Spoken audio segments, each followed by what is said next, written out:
Baik, Assalamualaikum warahmatullahi wabarakatuh. Pada kesempatan kali ini, saya akan menyampaikan tentang best practice yang sudah dilalui terkait pengalaman mengatasi permasalahan siswa dalam pembelajaran. Di sini, lokasi yang tempat kami melakukan praktek lapangan di SMP 18 Bintan. Lingkup pendidikannya di sekolah menengah pertama, tujuan yang ingin dicapai yakni meningkatkan motivasi belajar siswa dalam pembelajaran seni budaya kelas 7, di mana di sini lebih menekankan pada angka siswa putus sekolah, menekan angka siswa putus sekolah. Penulis saya sendiri, Selamat Munisi dan Pribadi SPD, tanggal 25 Agustus sampai 16 September 2022.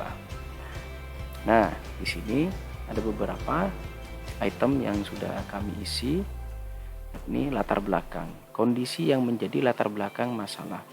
Angka putus sekolah pada siswa cukup tinggi. Hal ini dipengaruhi letak geografis dan kultur sosial masyarakat yang menyampingkan pendidikan, di mana paradigma masyarakat di pulau terluar mencari uang merupakan konsep hidup yang utama. Sedangkan sekolah atau dunia pendidikan hanya sampingan sebagai pelengkap kehidupan saja, sehingga mengakibatkan tingkat pendidikan rendah yang ada di kalangan masyarakat. Hal ini mengakibatkan angka putus sekolah sangat tinggi. Untuk membuat motivasi siswa semakin meningkat dalam mengikuti pembelajaran, sehingga tingkat putus sekolah dapat ditekan, dan upaya yang akan dilakukan tentu tidak mudah, seperti terbenturnya dengan kebutuhan ekonomi yang mendesak, tingkat penceraian yang tinggi di lingkungan yang tidak mendukung tentang pentingnya dunia pendidikan di kalangan masyarakat. Dengan segala keterbatasan akses baik dari segi transportasi dan sumber listrik serta sarana prasarana sekolah, tentu hal ini semakin sulit dalam upaya mengubah pola pikir yang sudah berakar di kehidupan masyarakat. Namun upaya yang paling memungkinkan dalam mengatasi hal tersebut yakni meningkatkan motivasi belajar siswa dengan cara membuat pembelajaran semenarik mungkin agar siswa semakin semangat dan tertarik serta antusias dalam mengikuti pembelajaran. Memang tidak mudah melaksanakan ini semua di tengah keterbatasan yang kompleks, namun keadaan ini menuntut guru agar lebih kreatif dan inovatif dalam menciptakan pembelajaran yang akan diberikan kepada siswa. Kemudian di sini ada pertanyaan, mengapa praktik ini penting untuk dibagikan dalam pembelajaran seni budaya, khususnya di teater? Dengan pembahasan teknik dasar seni peran yang berkaitan dengan akting dan seni pertunjukan mampu menjadi solusi untuk mencuri daya tarik siswa, serta sebagai media penyalur ekspresi siswa, di mana siswa di pulau terluar kekurangan hiburan yang berarti. Dengan mereka berekspresi menjadikan pembelajaran ini hiburan tersendiri bagi siswa, sehingga dengan cara ini dapat memotivasi belajar siswa. Jadi motivasi belajar siswa semakin meningkat. Jika praktik ini berhasil, tentu akan menjadi role model dan referensi bagi kawan sejawat yang lainnya. Apa yang menjadi peran dan tanggung jawab Anda dalam praktik ini? Sebagai pelaksana dengan status guru seni budaya, tentu harus memperjuangkan pentingnya dunia pendidikan kepada siswa sesuai dengan program pemerintah wajib belajar 9 tahun. Dengan adanya penyampaian materi ini, setidaknya membuka wawasan anak didik tentang pentingnya ilmu yang didapat di sekolah. Sebagai guru seni budaya, tentunya kita memaksimalkan pembelajaran seni budaya, memaksimalkan pembelajaran agar memotivasi siswa dan tertarik dalam menuntut ilmu di sekolah. Dengan pemberian materi teknik dasar seni peran, siswa dapat memaksimalkan potensi dan sebagai media berekspresi yang menyenangkan sekaligus sebagai hiburan. Hal ini tentu menuntaskan tanggung jawab kita sebagai guru dan untuk memotivasi belajar siswa, dan tentunya menekan angka putus sekolah dengan masuk ke dalam pembelajaran yang ada dan permasalahan yang ada, maksudnya dan berupaya mencari solusi dengan skill dan basic mata pelajaran yang kita ampuh untuk mendorong motivasi belajar siswa semakin meningkat. Dengan meningkatkan motivasi belajar siswa, tentu bisa menekan angka putus sekolah yang ada di lokasi pelaksana kegiatan saat ini. Apa yang menjadi tantangan untuk mencapai tujuan tersebut? Setelah melakukan identifikasi masalah dan mewawancara dengan guru, pengawas, kepala sekolah, dan dapat disimpulkan tantangan yang perlu dihadapi, di antaranya. Nomor 1, guru menerapkan model pembelajaran yang inovatif. Guru menggunakan pendekatan saintifik. Guru menerapkan TPEK dalam pembelajaran. Guru harus mampu memotivasi siswa dalam pembelajaran agar siswa dapat mengikuti pembelajaran dengan baik. Yang kelima, terbatasnya sarana prasarana di sekolah terluar, pelaksana harus bijak dalam mengambil keputusan dan melakukan pembelajaran sehingga efisiensi waktu agar tercapainya tujuan pembelajaran dengan maksimal. Kemudian nomor poin ke-6, terbatasnya sumber listrik. Poin ke-7, di saat musim hujan sambaran petir menjadi teror tersendiri karena intensitas sambaran petir yang tinggi. Hal ini mengakibatkan kandungan bauksit yang ada di tanah.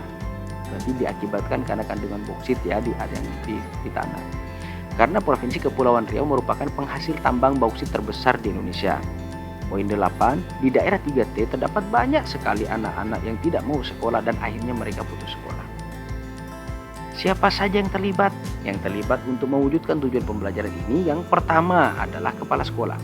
Tanpa adanya dukungan penuh dari kepala sekolah, tentu guru mengalami banyak kendala, baik dari perizinan maupun solusi-solusi yang akan dihadapi dalam pelaksanaan. Yang kedua adalah Wakasarpras. Dengan dukungan sarana prasarana meskipun dalam keterbatasan namun masih bisa dikondisikan agar tujuan pembelajaran ini bisa tercapai. Yang ketiga adalah Wakakurikulum. Nah, dengan mempertimbangkan masukan dari Wakakurikulum dalam menerapkan pembelajaran yang akan disampaikan agar tujuan pembelajaran dapat dicapai dengan maksimal. Poin keempat adalah pengawas, di mana pengawas melalui wawancara memberikan masukan mengenai teknik pembelajaran yang akan dilakukan dalam meminimalisir kegagalan, mengingat siswa di pulau terluar memiliki usia yang seharusnya tidak berada di SMP melainkan sudah SMA. Jika kita melihat dari usia, hal ini tentu anak akan jauh lebih sulit dikendalikan. Yang kelima adalah guru. Guru merupakan pelaksana dalam kegiatan ini. Pelaksana harus mampu mengemban dukungan kepada kepala sekolah, Wakasarpras, serta Wakakurikulum dalam mencapai tujuan pembelajaran yang akan dibawakan. Terutama dalam pemberian motivasi belajar siswa yang tidak mudah dapat diterima oleh siswa karena kesadaran tentang pentingnya pendidikan yang rendah. Yang keenam, teman sejawat, di mana teman sejawat juga membantu menganalisis identifikasi masalah, artinya untuk mendapatkan validitas data sehingga pelaksana dapat memantapkan diri dan tidak salah dalam mengambil keputusan dalam memecahkan identifikasi masalah sebagai tantangan yang akan dihadapi. Kemudian poin ke-7 adalah dosen pembimbing dan guru pamong. Dosen pembimbing dan guru pamong memberikan masukan dalam menggiring guru untuk memecahkan masalah yang dihadapi, baik pra dan pelaksanaan yang dilakukan dalam pembelajaran agar tujuan pembelajaran tercapai. Kedelapan adalah murid atau siswa. Jika guru tidak mampu memberikan motivasi belajar dengan berhasil, maka tentu tujuan pembelajaran tidak akan tercapai. Karena dalam kegiatan ini siswa merupakan objek kegiatan pembelajaran, di mana tujuan pembelajaran untuk menekan angka putus sekolah yang terus meningkat dengan cara memberikan motivasi belajar melalui media pembelajaran yang dilakukan di sekolah. Langkah-langkah apa yang dilakukan untuk menghadapi tantangan tersebut? Yang pertama, membuat RPP pertemuan pertama dan kedua dengan model pembelajaran problem based learning, dengan pertemuan ketiga dan keempat menggunakan model pembelajaran project based learning. Yang kedua, di dalam RPP menggunakan pendekatan saintifik. Yang ketiga, mengkondisikan proyektor dan laptop siap pakai. Yang keempat, memastikan sumber listrik dompeng atau genset dalam kondisi siap pakai sehingga jika terjadi kesalahan teknis seperti genset tiba-tiba rusak, maka bisa menggunakan genset tarik yang menggunakan bahan bakar bensin. Nah, untuk mengatasi sumber listrik tersebut yang dibutuhkan. Poin kelima, langkah-langkah yang kelima Membuat media pembelajaran sendiri. Nah, ini menarik.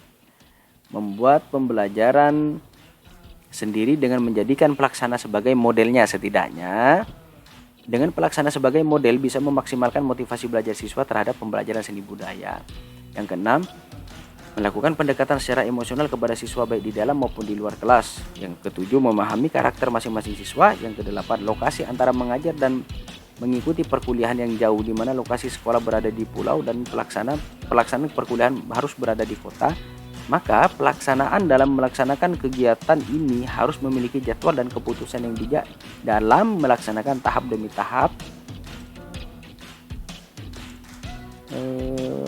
agar kegiatan ini dapat berjalan dengan lancar. Salah satu contoh pengambilan keputusan dalam record video maupun pergi ke lokasi dengan memperhitungkan cuaca, karena berbenturan dengan bulan Agustus di mana gelombang laut sangat kuat. Yang ketujuh, mengantisipasi petir. Pelaksana tidak menggunakan handphone sebagai media pembelajaran, melainkan menggunakan video yang sudah diedit tanpa menggunakan data seluler untuk menghindari sambaran petir saat pelaksanaan kegiatan. Kemudian ada strategi apa yang digunakan. Strategi yang saya lakukan dalam melakukan kegiatan pembelajaran ini agar berjalan lancar, yakni menerapkan pembelajaran kreatif dan inovatif dalam keterbatasan dan kesederhanaan, dengan dukungan pengamatan, situasi dan kondisi serta pendekatan secara emosional baik di dalam maupun di luar kelas, sehingga pelaksana dapat maksimal dalam memberikan motivasi belajar kepada siswa. Selain itu, strategi untuk melaksanakan kegiatan ini dengan letak geografis yang menjadi kendala antara letak sekolah dengan lokasi perkuliahan, sehingga strategi memilah waktu dan pengambilan keputusan yang bijak dalam waktu yang sempit sehingga dapat terlaksana sesuai dengan harapan. Nah, bagaimana prosesnya? Yang pertama, kita membuat RPP dengan model pembelajaran problem based learning dengan tujuan untuk memaksimalkan pembelajaran yang berbasis teori kepada siswa, sehingga untuk tahapan berikutnya siswa tinggal melanjutkan secara praktek dengan tujuan pembelajaran dapat berjalan dengan baik dan terstruktur. Yang kedua, pada tahapan ini RPP dengan model pembelajaran problem based learning dilakukan pada pertemuan pertama dan kedua, sehingga siswa dapat memiliki pemahaman teori tentang teknik dasar seni peran secara maksimal dengan membentuk kelompok, sehingga siswa dapat berekspresi dan mengeksploitasi materi jauh mendalam. Ketiga, media pembelajaran berupa video tentang teknik dasar seni peran membuat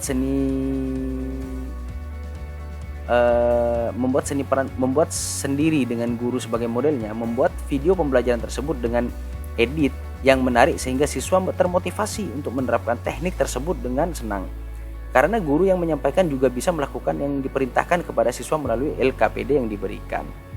Kemudian yang keempat, kemudian siswa mempresentasikan hasil diskusi dengan sesuai dengan LKPD yang diminta dengan mendemonstrasikan satu karakter dengan memanfaatkan teknik dasar seni peran. Kelima, RPP pada pertemuan ketiga dan keempat menggunakan metode pembelajaran project based learning karena mulai menitik beratkan pada praktek. Dengan menerapkan foto ekspresi anak remaja sebagai media pembelajaran dengan tujuan memotivasi siswa bahwa anak seusianya bisa menerapkan teknik dasar seni peran dalam merajut seni pertunjukan. Yang ketujuh, dengan membentuk kelompok, mereka dengan leluasa berekspresi dan saling memotivasi satu sama lain dalam menyelesaikan LKPD yang diberikan oleh guru. Yang kedelapan, siswa berdiskusi dan mempraktikkan pertunjukan fragmen teater. Kesembilan, di setiap pembelajaran guru selalu memberikan reward sebagai motivasi tambahan kepada siswa. Yang ke-10, proses dalam pembelajaran aksi 1 dengan metode pembelajaran problem based learning. Antaranya ada orientasi, ada persepsi, ada motivasi, bisa kita baca bersama-sama, kemudian pemberian acuan, stimulus, problem, kemudian data collection, ya, kemudian data processing, verification, generation, penutup. Kemudian langkah-langkah pada aksi kedua, orientasi, persepsi, motivasi, pemberian acuan, penyajian permasalahan. Di sini tentang pelaksana menayangkan gambar tentang teknik dasar seni peran. Perencanaan yang berikutnya, perencanaan. Guru membagi kelas menjadi beberapa kelompok dengan bantuan LKPD pelaksana membantu merumuskan masalah dan menyusun hipotesis. Penjadwalan pelaksana membantu siswa menyusun jadwal dan peraturan efisiensi waktu dalam melaksanakan proyek antara guru dan siswa. Kemudian melakukan penilaian, peserta didik melakukan hasil penelitian di depan kelas untuk ditanggapi oleh kelompok lain. Pelaksana dan peserta didik bersama-sama membahas bersama tugas yang sudah diberikan kepada peserta didik. Evaluasi pelaksana memberikan kesempatan kepada peserta didik untuk melakukan refleksi dan evaluasi terhadap kegiatan yang sudah dilakukan. Kemudian baru penutup memberikan pekerjaan rumah, mengagendakan proyek untuk pertemuan berikutnya, dan memberikan penghargaan berupa nilai kepada kelompok yang memiliki kinerja bagus dan bekerja sama baik, serta diakhiri dengan doa. Dan ini beberapa foto-foto sebagai dokumentasi yang sudah berjalan.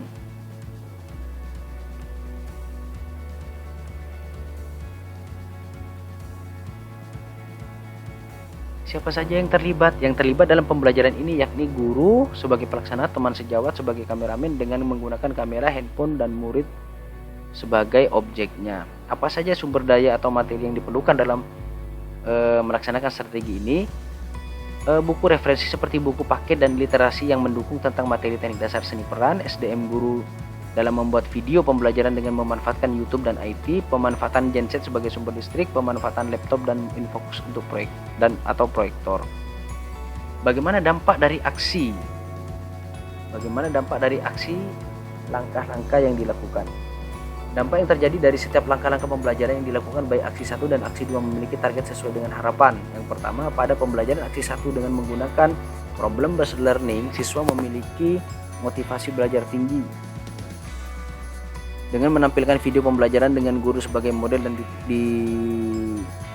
dan di situ juga menampilkan guru yang memainkan fragmen membuat siswa termotivasi dalam mengikuti pembelajaran. Hal ini dibuktikan saat siswa berkelompok dan mempresentasikan serta mendemonstrasikan karakter yang diperintahkan dengan antusias sehingga hasilnya maksimal. Pada aksi 2, penerapan model pembelajaran project based learning pada pembelajaran ini, siswa jauh lebih bersemangat karena setelah memahami secara teori, mereka memiliki peluang untuk berekspresi dan mencoba secara langsung tentang acting yang seperti dimainkan gurunya dalam video pembelajaran. Terbukti dari hasil pencapaian siswa yang dalam memainkan fragmen yang mereka buat secara berkelompok. Kemudian yang ketiga, setelah melaksanakan kegiatan ini, siswa memiliki antusias dan ketertarikan dalam pembelajaran seni budaya dan memiliki semangat untuk membuat proyek pertunjukan yang lainnya. Kemudian, apakah hasilnya efektif atau tidak efektif? Dengan menggunakan model pembelajaran yang diterapkan dengan memadukan strategi yang dilakukan, hasilnya sangat efektif. Ini membuktikan meskipun lokasi kami berada di 3T, namun dengan menggunakan pembelajaran yang inovatif dan strategis yang tepat dapat melaksanakan pembelajaran yang efektif sesuai dengan target pembelajaran yang akan dicapai. Bagaimana respon orang lain terkait dengan strategi yang dilakukan? Banyak yang menyambut dengan baik, bahkan ada beberapa guru yang mengajak sharing mengenai strategi pembelajaran yang diterapkan. Bahkan respon masyarakat juga baik, terbukti saat praktek di luar kelas banyak masyarakat yang menyaksikan dan mereka merespon baik atas apa yang dicapai oleh siswa dalam berakting. Apa yang menjadi faktor keberhasilan atau ketidakkeberhasilan dari strategi yang dilakukan? Yang menjadi faktor berhasil tidaknya strategi yang dilakukan yaitu dari antusias siswa dalam mengikuti pembelajaran serta hasil mengerjakan LKPD yang diberikan. Di saat siswa mampu memahami teori tentang teknik dasar seni peran, melakukan teknik dasar seni peran, dan menggabungkan olah tubuh, olah rasa, dan olah vokal, serta pencapaian dan mempraktekkan fragmen dalam mengimplementasikan teknik dasar seni peran dalam seni pertunjukan singkat. Apa pembelajaran ini dari keseluruhan proses tersebut? Pembelajaran yang bisa kita ambil sebagai guru yakni adanya pendekatan kepada siswa sehingga kita bisa membaca karakter setiap siswa yang menjadi peserta didik kita di sekolah. Kemudian menjalin hubungan yang baik secara komunikatif kepada pimpinan dan warga sekolah yang lain dalam melaksanakan tujuan pembelajaran sehingga sebelum kita menciptakan strategi kita bisa mencari validitas data terlebih dahulu. Selain kita juga melakukan observasi di lapangan, banyak bersabar tentunya dan tekun dalam memecahkan masalah di lapangan demi terwujudnya wajib belajar 9 tahun. Meskipun dengan kondisi di 3T serba terbatas, namun bukan menjadi penghalang dalam membuat pembelajaran yang inovatif. Sehingga motivasi belajar siswa dapat terbentuk sesuai dengan apa yang kita harapkan sebagai guru. Dengan menggunakan model pembelajaran inovatif serta pemanfaatan TPEK sangat membantu dalam membuat pembelajaran menjadi menarik hingga bisa kita terapkan ke depannya dalam pembelajaran yang ada. Meskipun dalam keterbatasan tidak menjadi halangan bisa kita sebagai pengajar dalam menjadi lebih kreatif dalam membentuk pembelajaran yang inovatif. Dengan melalui tahapan kegiatan ini, siswa memiliki inisiatif untuk mengawali dan menutup kegiatan dengan doa. Disiplin semakin meningkat, kesadaran pada pendidikan semakin baik, sehingga siswa memahami dengan baik bahwa mereka merasakan kemerdekaan yang sesungguhnya, sehingga menumbuhkan cinta tanah air karena mendapatkan sekolah gratis.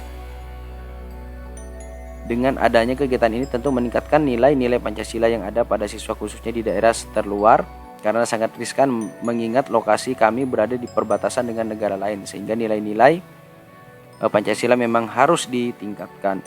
Dengan kegiatan ini tindak lanjut ke depannya dengan memaksimalkan pembelajaran yang ada bisa dan mampu meningkatkan motivasi belajar siswa, sehingga angka putus sekolah dapat ditekan dan menjadikan pendidikan role model di kalangan masyarakat ke depannya. Mungkin itu saja best practice dari saya yang sudah melakukan aksi 1 dan aksi 2 dalam program PPG dalam jabatan. Terima kasih. Akhirul kalam, kekurangan hanyalah milik saya, kesempurnaan hanyalah milik Tuhan. Mudah-mudahan bermanfaat. Saya akhiri. Assalamualaikum warahmatullahi wabarakatuh.